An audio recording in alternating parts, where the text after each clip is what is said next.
I'm happy you guys made it through another week. I had a great week last week. I'm sorry to my Patreon followers last week. I had to do the intros a cappella off the phone. I went to fucking Pittsburgh. I shot for 2 days. Then me and the girls went to Hershey Park. If you've never been, fucking tremendous. Just tremendous. And the fucking chocolate making was sold out. I was pissed because that's what I fucking went there for. I must have walked around 14 Weight Watcher points. It was great. No complaints at all. You know, I'm not really a fucking Disney guy. Every time you go to Disney, you walk, and everything you want is on the other fucking side of the thing. You know, it's $140. So the whole time you're there, you're like, am I getting fucked in the ass? I mean, what am I doing here at fucking Disney? It's a fucking ripoff. You feel like you're getting ripped off. Last time I went to Disney, it was me, my wife, my daughter, Eddie Bravo, his wife, his son. We did that package. I can't tell you how much it fucking cost. And you look at it and you go, you know what? I don't even want to know because it's for the kids anyway. It's not about us. But Disney is just a fucking nightmare.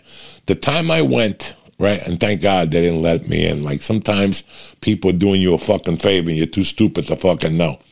The last time I went to Disney, we got a hotel room on the Disneyland fucking whatever.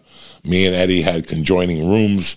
We talked shit all night. I fucking went to sleep petrified from the conspiracy theories, the whole thing. Walt Disney's still alive. You know the fucking deal. So the next morning we wake up, we go to breakfast, and we're about to walk into the park, but they have metal fucking detectors, right? So I walk to the fucking metal detector, and the lady goes, is there something in your pocket? I go, yeah, my wallet, my phone, you know. She goes, take them out and put them in a canister. So I put everything in a little container, like at the airport, and you run it through. And all of a sudden she goes, hold on, what is this? And it was a fucking Chiba Chew. And she goes, what is this? And I go, it's an edible. I have a situation, I get anxiety, and these edibles have controlled me. And she started going off on me. You're not allowed to bring this into the park. Walk this back to your room. I go, okay, no problems.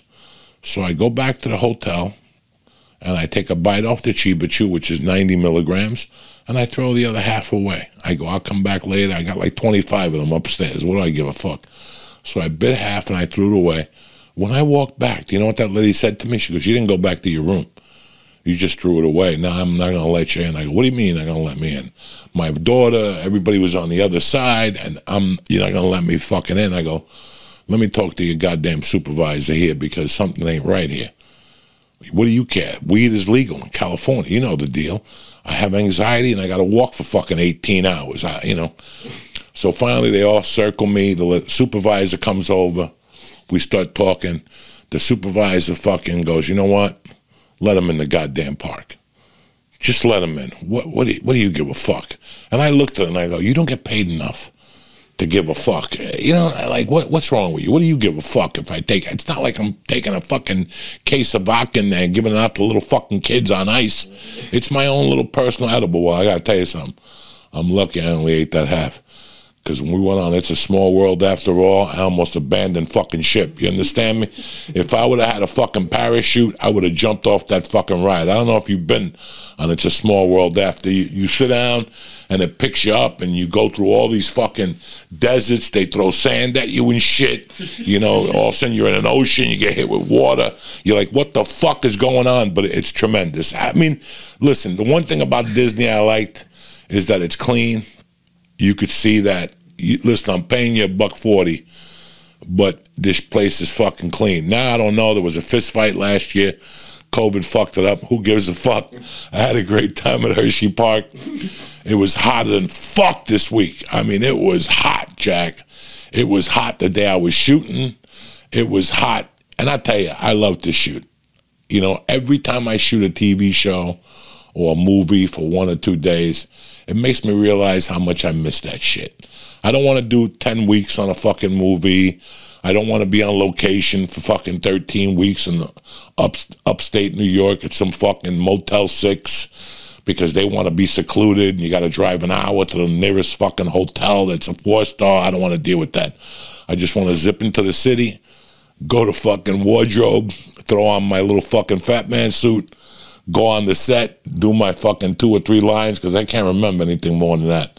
Like those big chunks of acting, those days are done. When I get the audition, I'm like, I can't remember this. I got a teleprompter app on my fucking computer, and I have to use the teleprompter app, and sometimes you speed it up, it don't go fast enough, sometimes it goes fast enough. I try my best. I got a good meeting this week coming up. I got a great meeting for a fucking movie. They're gonna zoom in, so I'm very excited about that. What I wanted to talk to you about on a beautiful fucking Monday, first of all, the Joint wants to congratulate Michael Klein. He got engaged over the fucking weekend. You know, I'm very proud of him. It's just so weird how you look at relationships, and I can be strictly honest with you guys. I was not ready for a relationship in my 20s. I was a fucking loser. I've been a fucking loser since I was 16 years old for relationships. I mean, I started my relationship world by getting left back. I fell in love with a girl that would just give me fucking dry humps. How retarded am I? And I got left the fuck back. You know, and I'm proud enough to talk about it today. Like, I was ashamed of it for fucking years. I was ashamed of it when it happens because I was a lot smarter than that. But to get fucking left back over no pussy is, you got to be a fucking idiot, and that's what I did. So when I first started dating, like, girls and stuff, I just kept running into problems. I was jealous. I was fucking this. I was angry. So every time I dated a girl, I had to pull back on something. That's the only good thing. That when you do something, you learn. You know what I'm saying? So, yeah, part of me wishes I never dated in my 20s, but the other part of me, I'm glad I did, because I learned a lot. I learned how to treat women. I learned how to act around women. But early on, I was a fucking jerk-off.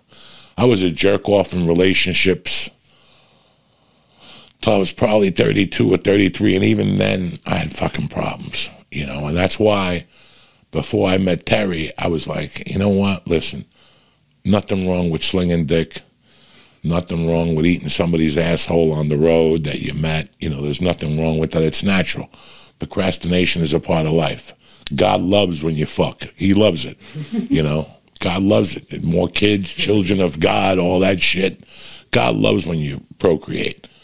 I had nothing against that, but I knew that I was so much of a fucking loser, I didn't want to put a woman through this again. And, dog, I put women through dumb shit.